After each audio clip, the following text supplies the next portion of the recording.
โบชูคราวนี้นะคะจะนำเสียงสระตัวหนึ่งซึ่งไม่มีเสียงเทียบในภาษาไทยเลยนะคะที่เราจะเห็นก็คือตัว U เนี่ย U ในภาษาอังกฤษในภาษาฝรั่งเศสเนี่ยนะคะจะออกเสียงค่อนข้างยากเพราะหาสระเทียบไม่ได้เลยค่ะตัว U นะคะหรือตัว U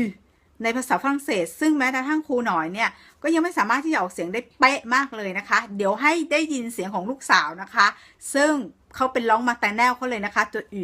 ออกเลยค่ะชาร์ลอตอูได้ยินแล้วยังคะแล้วส่วนใหญ่คนไทยก็จะออกเสียงเป็นตัวอูเหมือนสระอูไปเลยซึ่งผิดเพราะว่าเสียงสระอูของฝรั่งเศสมีก็คือตัวโอกับตัวอูตัวนี้รวมกันก็จะเป็นสระอูนะคะครูน้อยมีวิธีค่ะง่ายๆเลยวิธีง่ายๆนะคะในการออกเสียงตัวอูหรือตัวยูในภาษาฝรั่งเศสเนี่ยนะคะ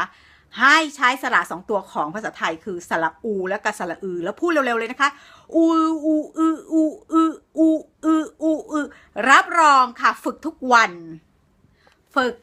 นเลยนะคะไอ้อูอืออูอืออูอือเนี่ยนะคะจะได้เสียงที่ใกล้เคียงที่สุดแน่นอนไม่เหมือนเป๊ะหรอกค่ะเพราะว่ามันไม่ใช่ภาษา